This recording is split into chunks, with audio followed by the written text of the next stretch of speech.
on to tonight's main event. I'm very, very glad that we have Garth here to talk to us about, I think, what's been the labour of love for many, many years. It's the labour. Yeah. Going through the PEF's collections from an excavation which took place in Jerusalem in the 1920s, in a corner of Jerusalem, which is, I suppose, at the heart of the archaeological heritage of the city. The results of this excavation were not brilliantly published, I think it's fair to say, and so Garth took it upon himself to revisit the material that we had in our collections from those excavations. And this is exactly the kind of project which we approve of, because it's kind of eco-archaeology. You know, rather than going and digging up ever more material that nobody's ever going to actually properly study, why not properly study the material that you've already dug up? It makes a lot more sense, both in terms of expenses, it makes a lot more sense, but also in terms of resources. Archaeology is a finite resource, and if you continue digging it up and just not bothering to do much with it, then you are reducing what the pot of heritage that is there for other people to discover, I suppose. So to revisit old excavations is very much up our street. This was also a PEF excavation, so again it ticked a very big box on that front, and that's why we're very happy that we were able to publish the results of his work as a PEF annual. And the other kind of interesting feature is that this particular part of Jerusalem is now in occupied territory, which means that excavations are currently illegal under international law. Now that doesn't mean that excavations don't happen, but it means that for the PEF, that's not really an area that we can go into. So to look properly and seriously at our own excavated material from that area, again, is absolutely the right thing to do. And so without further ado, I'm going to pass you over to Garth to tell us more. Thank you very much, Felicity. Good evening, everybody. It's nice to see so many of you coming out and braving the cold tonight, including some old friends and some not so old friends. Some people I haven't seen for a very long time. Matt, it's lovely to see you. And thank you so much for coming to this book launch, which has been almost 20 years in the preparation. In fact, it was in 1999 that I originally had the idea of inspecting the finds, the collections here at the PEF from this excavation, to see if there was anything that would be worth republishing, and indeed there was. I visited the collections as they were in the former building and applied for some funds, and eventually some trickled in, and that was enough to get the show on the road. And here we are at last with the project complete and the book published. And this would be an opportunity to thank everybody who has had anything to do with this, whether it has been the PEF itself and Felicity and Rupert Chapman, who was in her position beforehand. Jonathan, of course, no longer with us, but was very encouraging that we get this project done.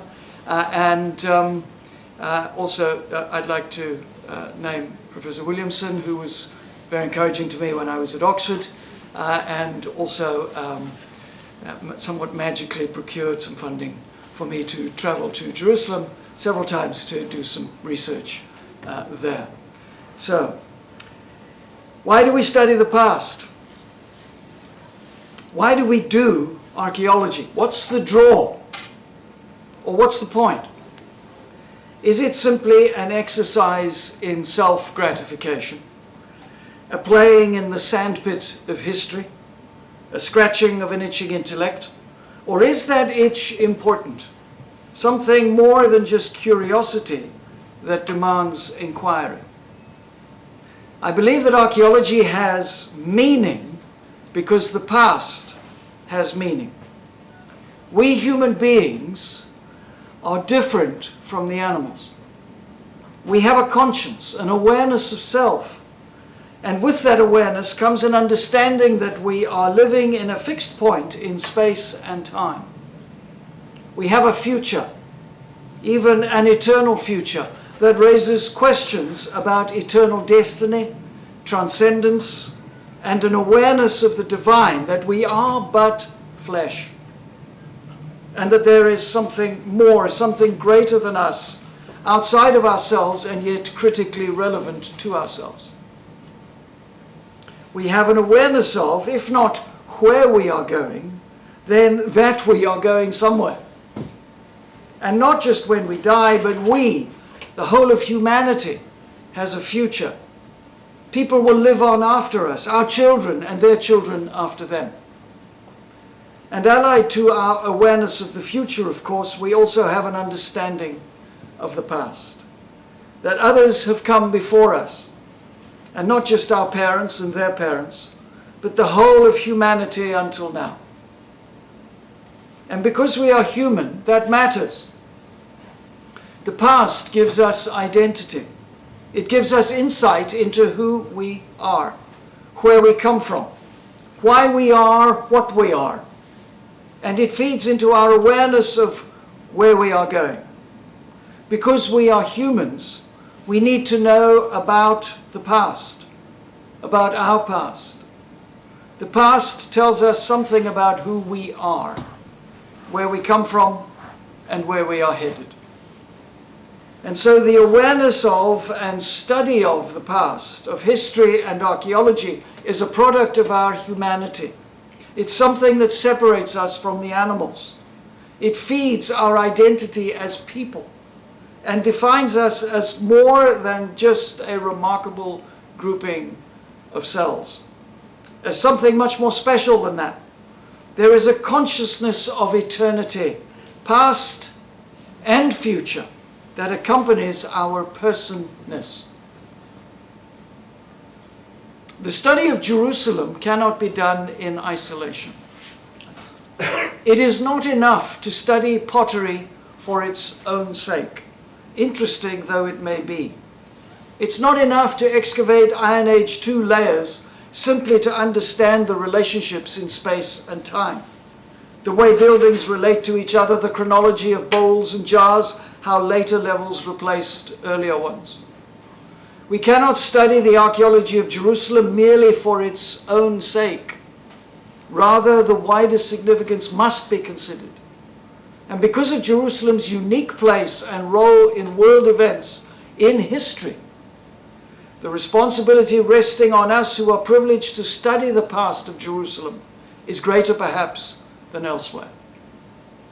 And furthermore, because Jerusalem is a place of such critical focus for so many people, and such a central feature in so much of the world's identity, we have to break out of the strictures of parochial attention and place the past that we study there in the wider context of humanity's quest for self-understanding, of our need to understand ourselves. It's a privilege and an honor to have been able to contribute just a little to this quest to understand the past of Jerusalem. This was a more unusual, though no less important, effort in adding to the edifice of our knowledge. Macalister and Duncan's excavation 100 years ago was the first of the British Mandate, and to a large extent their work remained unfinished. While they published a report in the annual of the PEF in 1926, most of their finds remained unpublished, and it seemed to me important for many reasons to complete the job. Looking back a century or so from today, we can see now what perhaps they did not see at the time, that the period immediately following the First World War was critically important in world history. For it signaled the collapse of empires, the rapidly advancing move to shake off the shackles of oppression and dependence in every quarter of the world, and the emergence of the brave new age of cultural and technological advancement that finally took form in the latter decades of the last century, and whose decline perhaps we are beginning to see already in the events shaking the world of the 2020s. And just as we cannot see, except perhaps only dimly, the world that lies ahead 30, 50, 80 years from now, So Macalister and Duncan and their generation could not possibly have foreseen our world that they and their contemporaries laid the foundation for a century ago.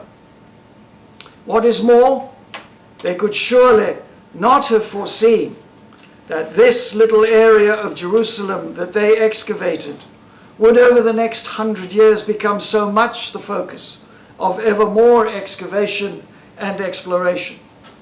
The archaeological projects of Kathleen Kenyon in the 1960s, Yigal Shiloh of the Hebrew University in the 1970s and 80s, and Eilat Mazar in the 1990s that are so familiar to us now would have been inconceivable to Macalister and Duncan. Not to mention the current large-scale excavations in the Givati parking lot and in other areas of what is now called the City of David. Let alone the de facto control of the land by the Israeli settler organization Elad, using archaeology to promote a nationalist agenda.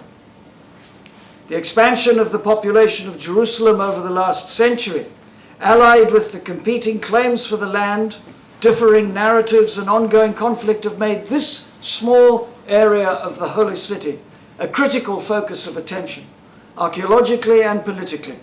And for all these reasons, along with the unfinished nature of this project, it seemed right and important to finish the job.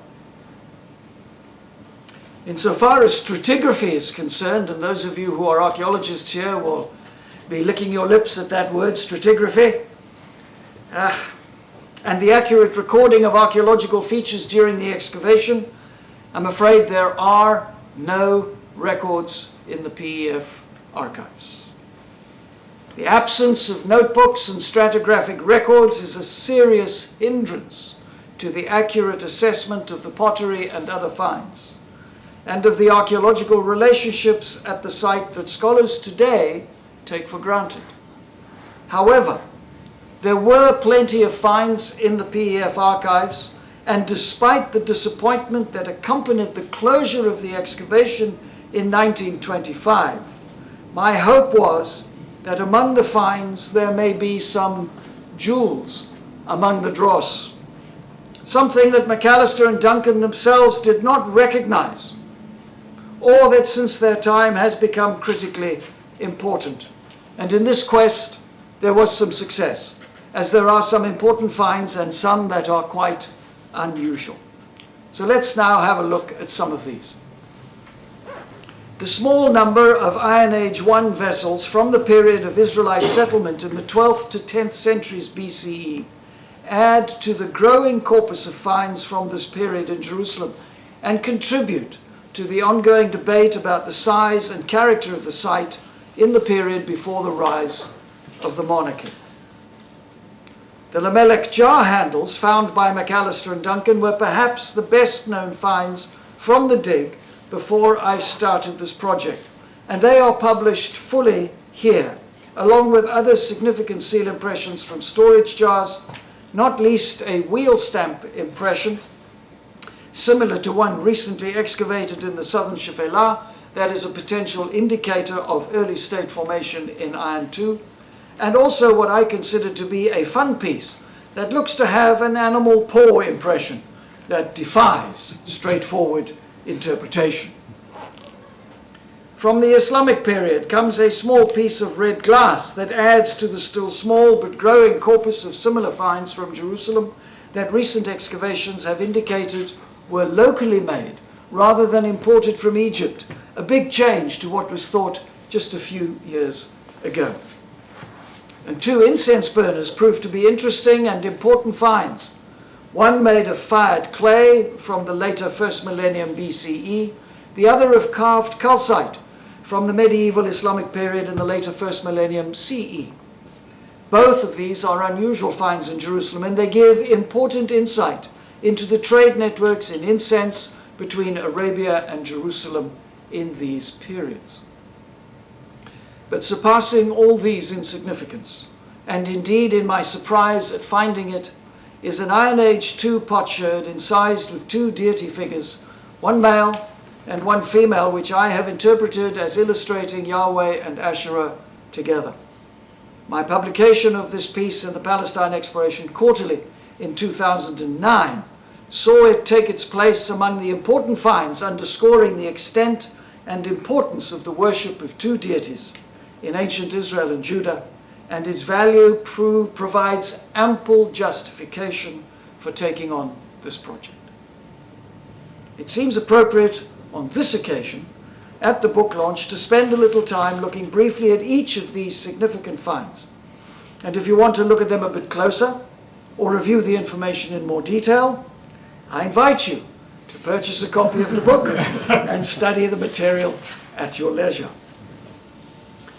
The sherd with the incised deity figures, was found by Duncan after Macalister had left the dig and returned to Ireland. It has a carved image of it of two figures that I have suggested represent the god Yahweh and his wife Asherah. And while Duncan refers to it extensively in his notes, for reasons that remain obscure, it was never published in any of the excavation reports. This important find makes a very significant contribution to our understanding of early Israelite religion. One has to wonder why such an obviously noteworthy discovery was never mentioned in any of the publications from the excavation. Duncan's careful description in his notes of the find and its find spot and context all indicate that he was very aware of its importance. Perhaps Macalister, long departed from the dig by the time it was found, but still editing Duncan's missives back to the PDF, disagreed with Duncan over its importance and spiked his comments. We will never know.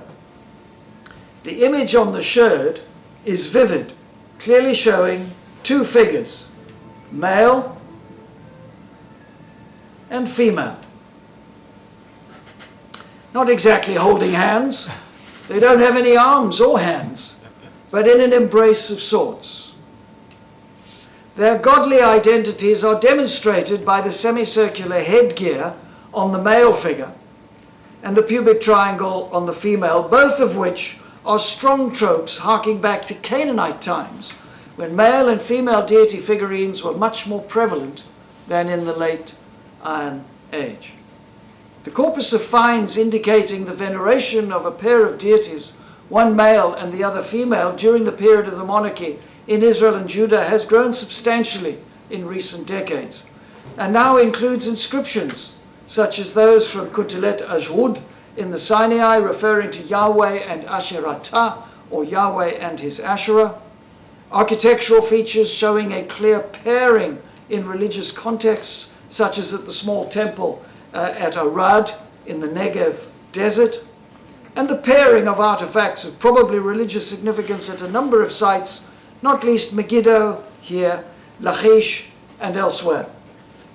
A close reading of the biblical texts, most notably but not exclusively the description of Josiah's reforms in 2 Kings chapter 23, also makes it clear that the incorporation of Asherah in the religious practice of the temple in Jerusalem was well established and unwelcome to the religious orthodoxy of the period. If now it is correct to conclude that the figures incised onto this sherd do indeed represent Yahweh and Asherah, then in addition to being the first pictorial representation of these two deities together, this would also be the earliest picture of Yahweh ever found. It is important to note that the size of the sherd and its incised design indicate that this was a privately owned and used object.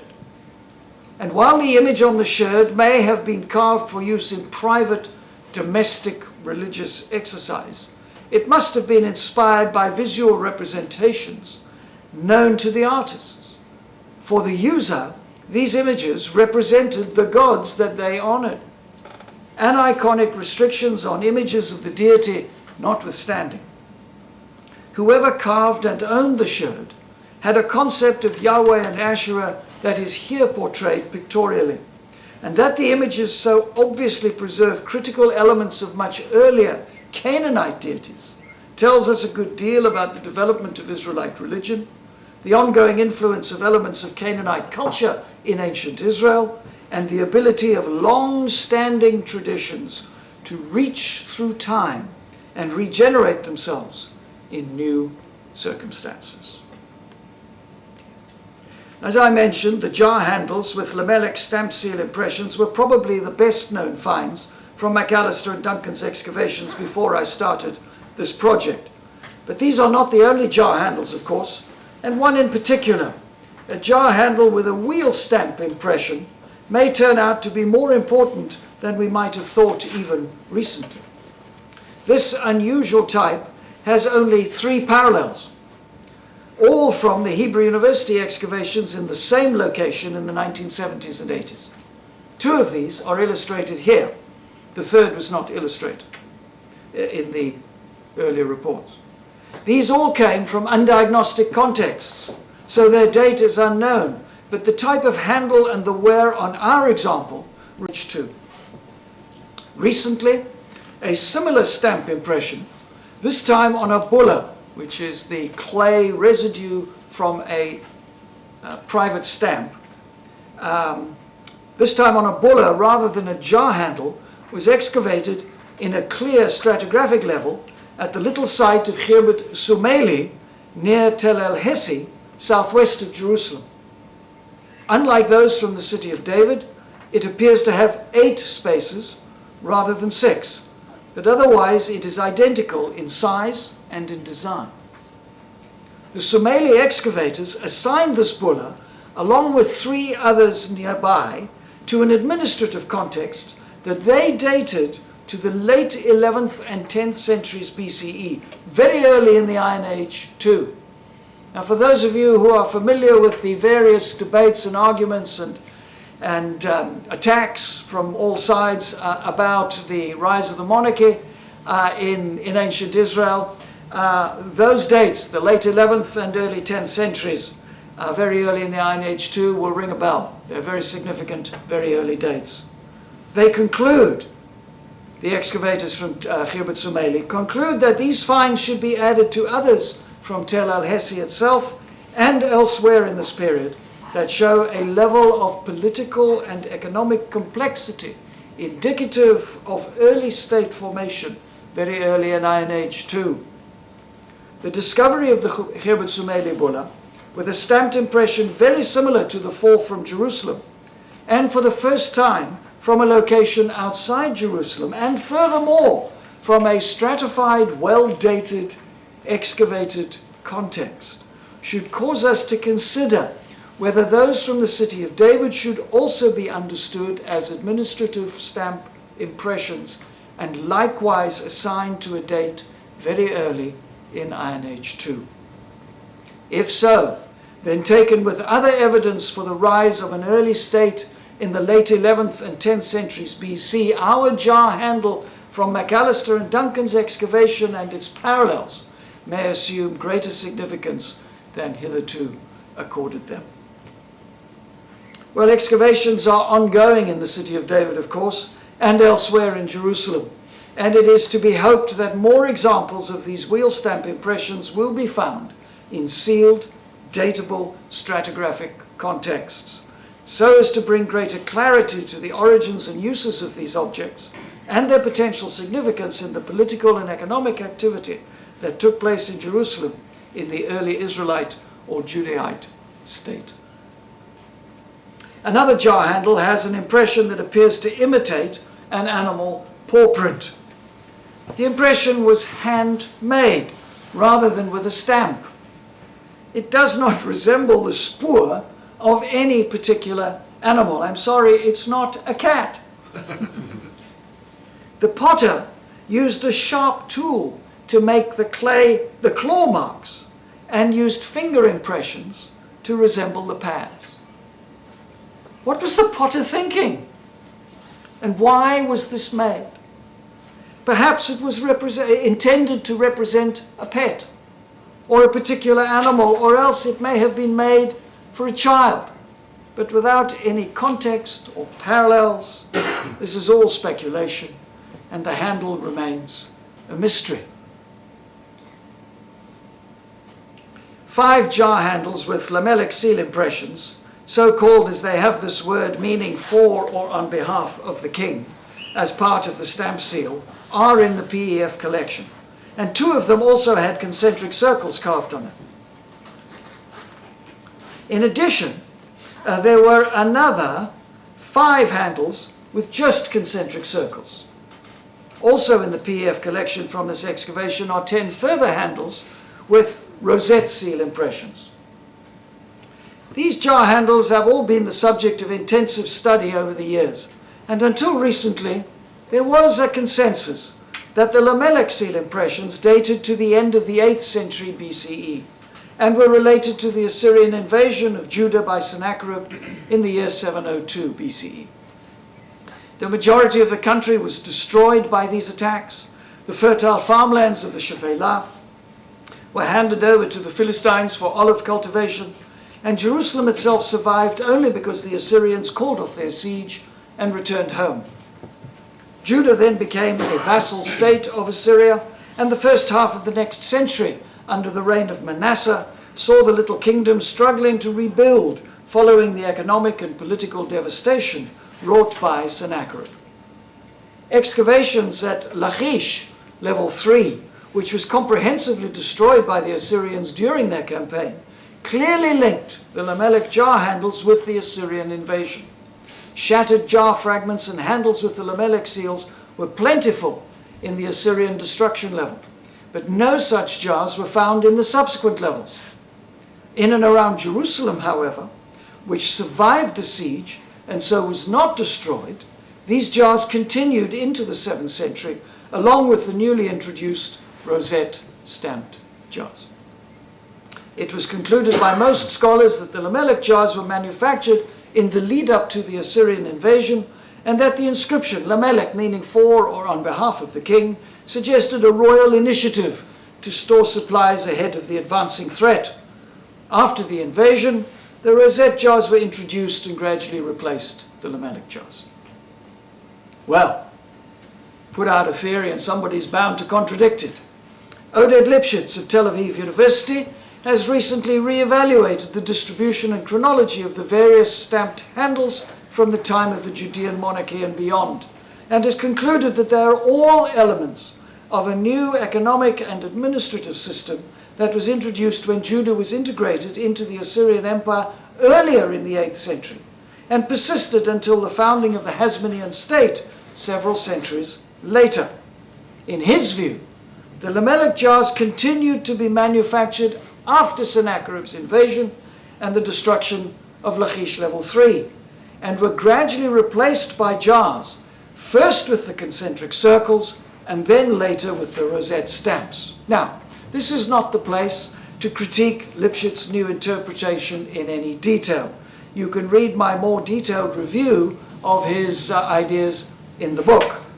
Let me just say this, that while his arguments are well reasoned and indeed based on his own excavations in the field, it seems unnecessary to abandon completely the main elements of the traditional explanation, namely that the lamellic jars from Lachish level 3 destruction, well dated as they are to the end of the 8th century, offer a terminus antiquem for the establishment of the administrative system, so that the jars with these stamps found in later levels at other sites as Jerusalem were survivors from the late 8th century BC.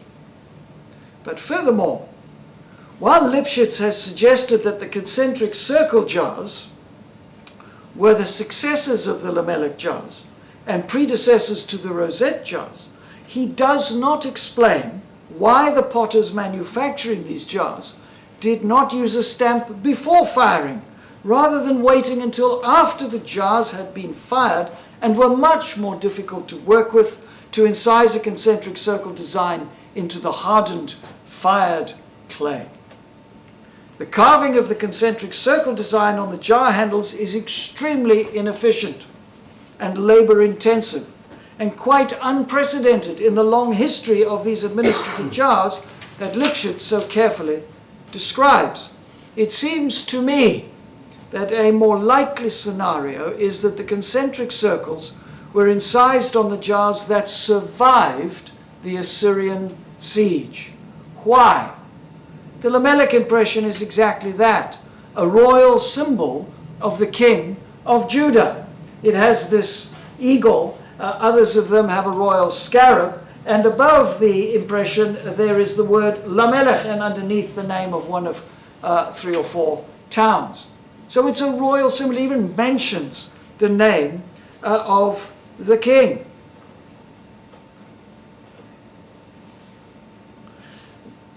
After the Assyrian defeat, the king of Judah was no longer the power on the throne. The Assyrians were.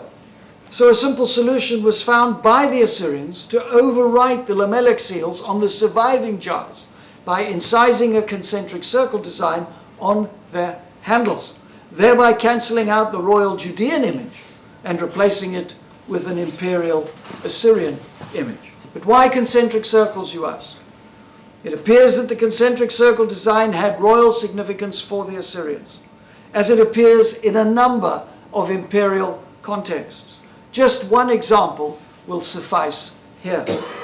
In the famous Lachish reliefs from Nineveh, now in the British Museum, there is a carved image of Sennacherib on his throne, overseeing the attack on Lachish by his troops and receiving the tribute of the defeated Judeans. We know it's him because it says so, even though somebody after the fact has taken a hammer and whacked his face out.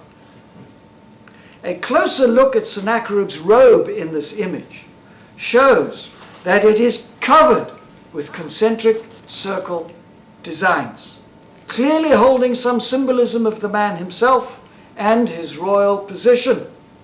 This trope is repeated in numerous places in Assyrian imagery, and now we find it on these jars that survived Sennacherib's invasion of 702 BCE.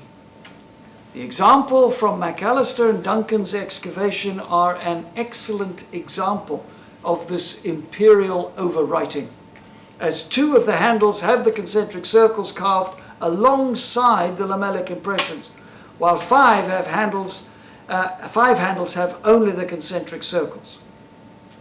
These jars had 4 handles, and often only one of the handles was stamped with the Lamech seal. So sometimes the concentric circles were incised on the same handle, and sometimes on another handle of the same jar. The message was the same: there's a new sheriff in town. The campaign of Sennacherib in Judah at the end of the 8th century BCE was the signature event of Hezekiah's reign, and is described in great detail not just in the Bible, but in the Assyrian records as well. The Assyrian descriptions of the campaign range across the region, from Luli, the king of Sidon in the north, who fled overseas rather than face up to the Assyrian army, to the response of the Philistines in the south, where among other things the people of Ekron had rebelled against Assyria, and with their encouragement Hezekiah of Judah had captured their king Padi, an Assyrian loyalist, and put him in jail in Jerusalem. The Assyrian accounts culminate in the conquest and defeat of the most obstinate rebel, Hezekiah, king of Judah himself, and his inevitable submission and massive tribute payment. Indeed, the amount of space devoted to describing the battles waged in Judah, and especially the military operations used to bring about its surrender and the punishment imposed on Hezekiah, all this makes it clear that Hezekiah was considered by Sennacherib to be public enemy number 1. The biblical account of Sennacherib's campaign is no less interesting and important. It features in extensive detail in 3 separate places: in the books of Kings and Chronicles and in the prophet Isaiah, and it is referred to many times elsewhere throughout the Hebrew Bible. Clearly, the event was not just relevant for Hezekiah's generation, but continued to have a cathartic effect on the psyche of the nation for hundreds of years afterwards. It is important for us as archaeologists to consider these wider implications of our studies and to seek to understand the context of our finds so as to gain a greater appreciation of the complexities of the past. In the case of Sennacherib's invasion of Judah, the significance extends beyond the history of Assyria, even beyond any historical reconstruction of biblical Israel and Judah. One only has to look at the news of the day to see that the region is still plunged deep into conflict, imperial ambition, and the subjugation of ethnic groups and the attempted elimination of their cultures, identities, and history. If archaeology is important because the past has meaning, then the application of the lessons of this particular past must have significance for the present, and indeed the future, as we seek to negotiate the intensely difficult issues of nationalism, identity, and imperial overreach that continue to beset this part of the world in the mid-21st century. Two further finds made by Macalister and Duncan were of particular interest and should also be mentioned here. A fragmentary cuboid-shaped incense burner of fired clay was found in the excavations and was dated to the Achaemenid Hellenistic phases of Jerusalem stratigraphy, that is in the second half of the first millennium BCE. The cuboid shape is evident from the fragments, as are three of the four original legs and the stub of the handle. It was one of two incense burners found by Macalister and Duncan, the other one dating to the medieval Islamic period in the late first millennium CE. My colleague William Zimmerler of New York University in Abu Dhabi, who conducted the research on these objects and wrote the chapter in the volume, states that this item comes from a long tradition of incense burners that has its origin in the southeast Arabian Peninsula. Indeed, similar items are still manufactured in the region today, and frankincense groves grow there today, as they have done for thousands of years. Scientific analysis of samples taken from our burner indicates the presence of boswellia, more commonly known as frankincense, strongly suggesting that, like the modern burners from the Arabian Peninsula, our burner was used for the burning of frankincense. Now, while there are a number of cuboid incense burners from archaeological sites in Israel in the first millennium BCE, including a few with handles, most all of them are made of stone, while ours is of clay. Indeed, to our knowledge, the object from Macalister and Duncan's excavation is the only clay cuboid burner with a handle from the Levant from the second half of the first millennium BCE. It is a very significant find. The prevalence of clay burners in Mesopotamia, along the Euphrates, and around the Fertile Crescent to Assyria in this period, allied with the increased activity of Arabian trade networks following the domestication of the camel, raises the intriguing possibility, says Professor Zimmerler, that our clay burner may have been brought from Mesopotamia to Jerusalem as a personal possession during the period that the city was under Persian rule, perhaps by an official or even a returning exile from Babylon during the period of Ezra and Nehemiah.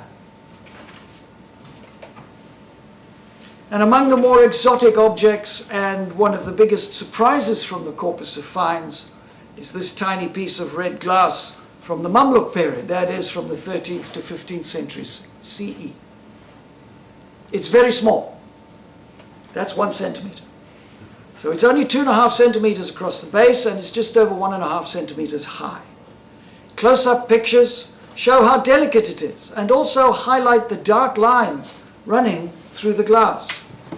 Now, while these look great, these lines are actually impurities that set this glass apart from the purest types of opaque red glass. This pedestal bowl from the Ashmolean Museum in Oxford, made of similar opaque red glass, shows us what the original item may have looked like. The acquisition file of this bowl at the Ashmolean states that the closest parallel for this type of glass comes from the excavations in the Maldive Islands in the Pacific. Indeed, until the turn of the present century, only a few well-preserved Islamic period red glass pieces of any type from excavations in Israel had been published. But the corpus has grown significantly in the last 20 years. So that now we have pieces, now we know of pieces of this type of glass from near the Zion Gate in the Old City, including one piece very similar to ours. And also from the still unpublished excavations in the Western Wall Plaza, where they have only been illustrated publicly on this conference poster kindly sent to me by the excavator. Here is the excavation area at the back of the plaza. And here is some of the opaque red glass that they have found. Enough of this particular type of opaque red glass, with dark brown or black veins running through it, has now been found in Jerusalem, that scholars have recently proposed that it was manufactured in local glass workshops in the city itself. Indeed, one such workshop that was excavated in the Garrow in the Jewish quarter, securely dated to this very Mamluk period, was published just a couple of years ago. The path from inferring a potential closest parallel far away in the Maldives just 15 years ago to identifying local manufacture in Jerusalem itself today nicely demonstrates how new excavations can quickly overthrow long-held conventions about origin and identity. Finally, I want to consider again the wider implications of this project beyond the merely archaeological. It seems to me that the social and historical lessons of this project are quite as important as any academic archaeological conclusions that may be drawn. Macalister was an interesting character in his own right, so much so that his legacy is the subject of an important volume published by the PEF. Certainly he was controversial. An Irishman, he had made his name directing the PEF's excavations at Tel Gezer in the early 1900s, after which he had returned to Ireland to take up a position at University College Dublin as Professor of Celtic Archaeology, and had not been back to Palestine for some 15 years. Now there were issues of class and ethnicity. The fund, having appointed Professor Macalister to lead the project, tried to find someone competent to work with Macalister as his deputy, apparently with some difficulty. Macalister was an awkward man who liked to work alone and had a high opinion of his own abilities. Word of his unpleasantness had clearly spread. In fact, a former officer of the PEF, who I think is best remains nameless, once told me that the one thing you could say in Macalister's favor was that he wasn't biased. He hated everybody.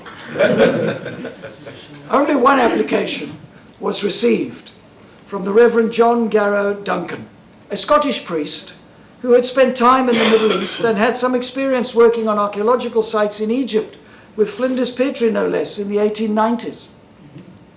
So overshadowed was Duncan by Macalister, and so anonymous as he remained, that I have not been able to find a picture of the man anywhere. So perhaps it is best to represent him by some of his publications as co-author with the great pioneer Egyptologist Sir Flinders Petrie. Well, after some dithering by the PEF committee, Duncan was appointed as assistant to Professor Macalister. But Macalister soon complained that he wanted, quote, another archaeologist on the site as the time approached for him to leave for Jerusalem. Obviously, Duncan's experience with Flinders Petrie wasn't enough for Macalister. The early signs of distrust were already apparent.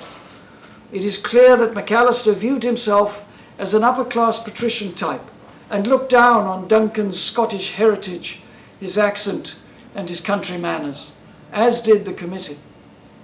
Later, after Macalister left the dig to return to Ireland, he retained his position as leader of the project, while Duncan was left effectively in charge of the excavation. In spite of Duncan's obvious experience and ability both in the field and in people management, Macalister was allowed to influence the committee against Duncan, rewriting the reports that Duncan diligently and regularly sent from the field, changing Duncan's conclusions and editing his observations, and the committee gave Duncan little support for the next year until the dig closed down. Those 15 intervening years that Macalister was away in Dublin following the Gezer excavation were critical ones, seeing history-changing events in both Palestine and Ireland, not to mention in Europe and the rest of the world. The First World War saw the defeat of the Turks, the collapse of the Ottoman Empire, and Britain being handed control of Palestine by means of the mandate system implemented by the League of Nations after the war. Locally in Jerusalem, before the war, the notorious Parker expedition had completely undermined the trust built up over several decades between the local population and British explorers and archaeologists. And in Ireland itself, the period saw the Easter Rising against British rule in 1916 and the Irish War of Independence from 1919 to 1921, which led to the creation of the Irish Free State with its capital in Dublin. Despite Macalister's personal experience of living and working in both Palestine and Ireland, and despite the events that convulsed both locations, he appears to have been remarkably insensitive to their significance or impact on the local population. It is clear from his extensive descriptions of the early days of the project that he struggled to work with the local Silwani owners of the fields he wished to excavate in and the villagers he wanted to employ as workers in those fields. His colonial attitude was one of expectation, that they would roll over when he, representing the full authority of the British Empire, told them what to do, but they did not. And at least in his estimation, they defied him at every turn. Macalister's descriptions of these unfortunate events would be amusing if they were not so serious. And they offer a critical insight into the difficulties experienced by colonial authorities trying to work with reluctant subjects in an environment of mutual misunderstanding, distrust, and dislike. Macalister's colonial conceit and arrogance towards the local population appear to have undermined the projects and its prospects of success even before the work had started. It seems impossible for those of us working in the land today not to see Macalister's experience in the light of the current situation in exactly the same place in Jerusalem, where the grandchildren and great-grandchildren of the Silwanis who confronted Macalister are now in deep and bitter dispute with the Israeli nationalists seeking to claim ownership of that very same piece of land. The final report of excavations on the hill of Ophel by Macalister and Duncan from 1923 to 1925, therefore, is more than an archaeological monograph. It is a record of the dig, and particularly the finds from it stored in the archives of the PEF, and a consideration of their significance for archaeology, yes. But it is also an important record of and testimony to complicated and controversial events at a critical time in recent history and their ongoing impact and outworking in the current time. I hope that you will agree with me that even if it has taken 100 years, this has been an important and worthwhile project. Thank you.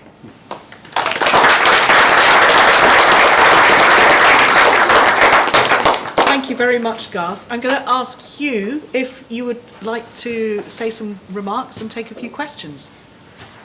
Right, well, just before we come to questions and give you a chance to be thinking of them, I've known Garth for quite a few years, even before he began on this project, and I've discovered he has various skills. The first time we met, he was a graduate student working with the late lamented Roger Morey, and I was supposed to examine some of the work that he'd done, and that was easy, and so we see that he's obviously a very accomplished academic in the field of Levantine archaeology. Another skill that may not be so well known is that when he was living in Jerusalem, and my wife and I visited Vibeke and Garth a number of times, he is the most magnificent barbecue cook. And on the balcony of the place where he was staying, we had some wonderful evenings. But this evening we've discovered also his skill as a lecturer and bringing fragments really to life and of interest in themselves, for the history of that part of the world and its wider context. So we're very, very grateful to Garth for explaining all this, and we shall look forward to reading more about it in the book in due course. And so now, chance for questions. My own initial question would be, obviously I have an interest in that thing you found with perhaps Yahweh and Asherah, which is by no means impossible, and there is, I think, reasonable evidence that there was a figure of Asherah. It's often said in the main temple. My own suggestion is that it's a bit like go around a cathedral. You know, you've got the main cathedral, and then there's lots of little chapels all around the side with commemorations of bits and pieces. Might be a war one or some local dignitary. And we know that the temple had similar side rooms and so on. Ezekiel describes them. So my view is that the figure of Asherah was not sort of centerpiece, but perhaps in one of these side, what we might call chapels. But remembering that picture that we saw with clearly male and female figures, no doubt about that, there's a big cross in the middle. Yes. And I forget what your suggestion is. Perhaps you could just amplify on that a little, and then we'll take some wider questions. Thank you for that question, Hugh. Perhaps I could just try and get back to that picture to show you what we mean.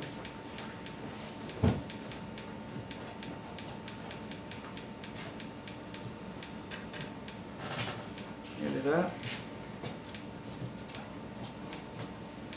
There. So you're talking about that X? Yeah, that X. That X there. Yeah. So this is the question I get asked more than any other about this piece. People are not so much interested in the male or the female, but the X. And X marks the spot. The trouble is, what is it? What does it mean? And the answer is, I don't know. So we can only speculate. Sonny Zevert, who some of you will know, is a scholar of early Israelite religion, and particularly this sort of inscription or picture. And he has pointed out to me that there are arches carved on, for example, the cult stands from Tanakh. And that the archer may have been a religious symbol of some sort in ancient Israel, whose meaning we don't know, and that this may be a bow and arrow representing an archer. It's possible. Anything's possible. It's rather like the paw print. We are speculating here, and it needs to be said. I'm speculating when I say this is Yahweh and Asherah. And for those of you who were familiar with the late, much lamented Alan Millard, he disagreed with me strongly on this just last year. So, what is my opinion of that X? I'm afraid I have an opinion, but it is rather mundane. If you have a look at the picture, and perhaps I should prepare a slide for this, if you have a look at this picture with the X removed, your attention is instantly drawn not to the male or female image, but to the space in between them created by the joining of the lines. That becomes the focus of your attention. By putting an X in like that, the attention is diverted to the two figures. So I think it's, if you like, a space filler, which is very mundane, somewhat disappointing, and without any significance at all. But it's just a suggestion. Do you have anything? No, I don't. You've got the sort of mountain theme at the bottom. Yes. And if this is of Canaanite origin, obviously we know that Ale and his wife Asherah were very much associated with the mountain setting. Yes. So it fits in very well, but I don't. But no, that X in the middle there. Yes. I'm equally mystified. I mean, I suspect that the person carved it and then, after the fact, carved the figure. In fact, you can see that it crosses this line here and it goes down into that line. So I was interested. You suggested it was from a domestic context. yes. Because all the figurines we have, female figurines with exaggerated sexual features, are nearly often identified with Asherah. I'm not sure about that. But there again, they are in domestic context. They're not found in public places. Presumably a form of prayer. You put it on your mantelpiece, God, please make me fertile like this figure, so maybe the domestic context has something there. But we must allow up questions from others, please. There's one here. The sherd, the decoration of the sherd.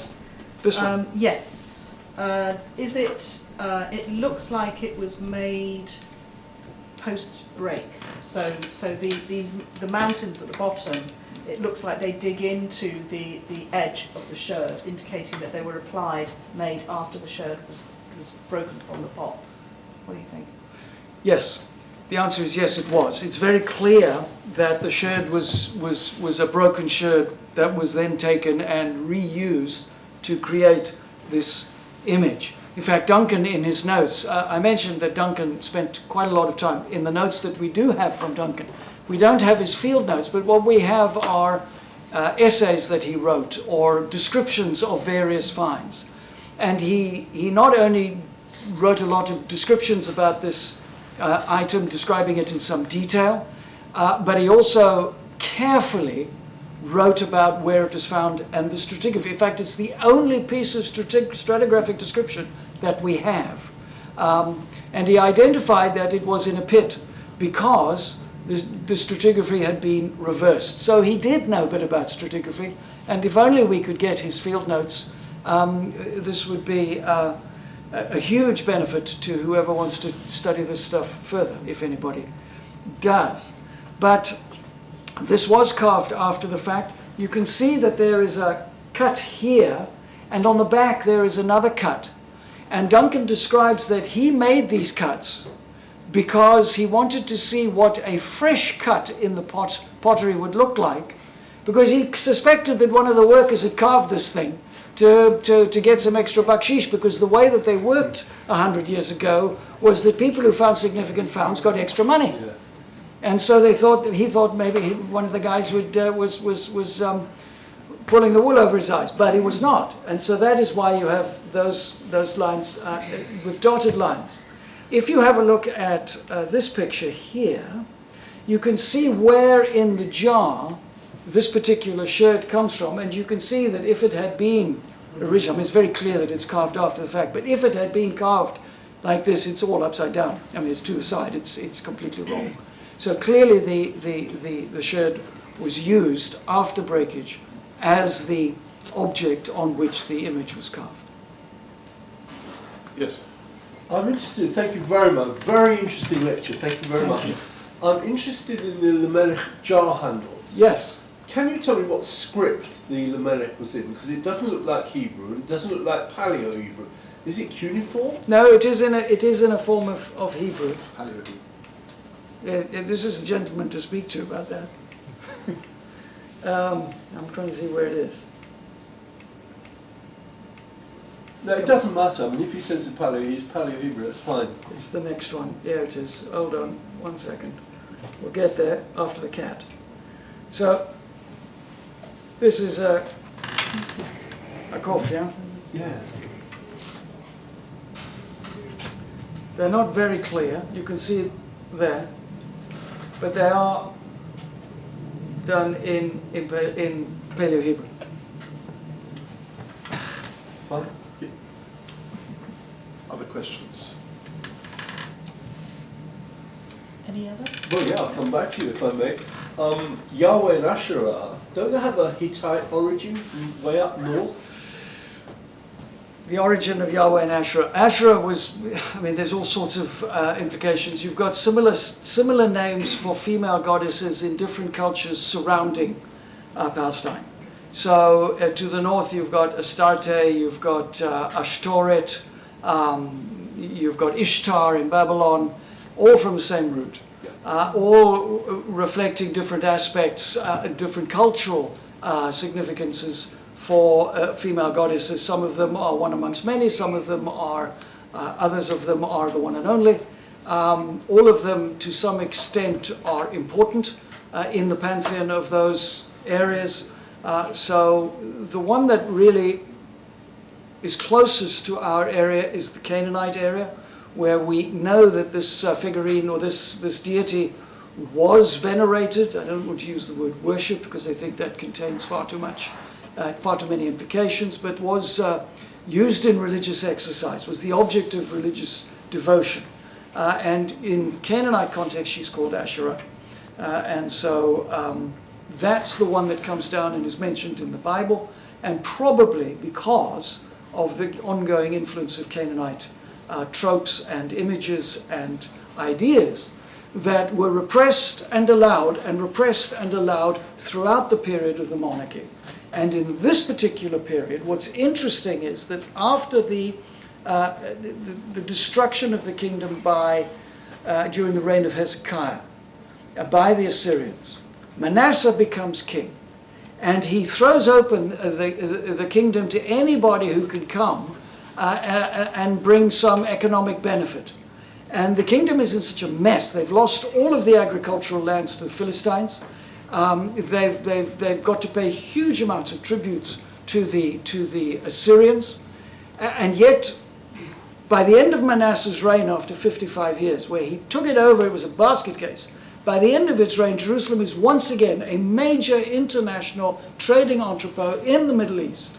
How did he do that? One of the ways he did that was by throwing the doors of the kingdom open to anybody and anyone who could come in, effectively be entrepreneurial, start a business, and bring in some money. And he didn't care whether they brought their gods with them. And so this was open season for the import of cultures, different peoples. Donald Trump would be horrified, but anybody was allowed to come in and bring their traditions and cultures with them. I wouldn't care to say that at all. But the point is that this was a time when these things were allowed to regenerate themselves. The stuff that had been repressed was allowed to re-emerge. And that's why I say this is an example of how tropes and traditions that have very long tails are allowed to regenerate themselves in appropriate times. One more question, or perhaps two if they're quick. Could I possibly drag you into the Mamluk age for a bit? Yes, if you must. I'm not good on that, but anyway. Sorry, it's just a general question. I'm a glass nerd, so I'm interested in the red glass. I didn't know red glass was made in Jerusalem during that period. You mentioned the recent discovery of a glass workshop. Yes. Can I read up on that? Or Yes, you can. It's not a recent discovery. It's a recent publication. It was found during the excavations in the Jewish quarter after 1967, which have been gradually published piece by piece in the last 15 years. If you go to the book, you can or get in touch with me. I'll send you the reference. But they found a glass workshop in the Garrow, and they published it in that. That wouldn't interest anybody here, I'm sure. But No, I would want to read about what evidence they found. And it's fascinating. Has the glass been analysed at all? Do you know? The piece of glass has not been analysed. No. No, but any similar glass. You say there were similar pieces, so there is some analysis available. Yes, as far as I know, yes. Okay, thank you. Yeah, you can certainly look it up or get in touch with me. Thank you. I'm online. Thank you. One last question. Thank you so much for your fascinating talk. I was wondering whether the cross on the Asherah Yahweh shirt might imply joining of the two, because if you look, the figure seems to be based on a tessellation of triangles, doesn't it? And on one of the arms of the triangle seems to extend up and across beyond what will be necessary. There's a line going up from the bottom, from the chin of, I assume, Yahweh up to the left, proper left forehead. So when I said that they were in an embrace, this line, which is part of the, by the way, the two figures are carved with different tools. The male figure is carved with a very deep carving and a heavy tool, and the female is carved with a much lighter tool and it's much shallower. Perhaps I've suggested that this was carved by a man and this was carved by a woman. If so, that would be a very early evidence of what anthropologists call sympathetic magic. But yes, this line goes up specifically to join that corner. It continues. And this line goes across to join there. So that's why I say they're in an embrace. So what you're suggesting is what about the X? I'm suggesting that's amplifying the context of an embrace. It's not simply to fill a space, but the iconography may be speaking of a joining of Asherah and Yahweh, which of course would be horrific for certain elements. Yes, you're absolutely right. I thought of that, and it's certainly been proposed. The one question I would have in that case is, why does it join here and not there? Okay. In a minute, Felicity perhaps process some interesting domestic news for us. But before that, can we join in thanking Garth very much again?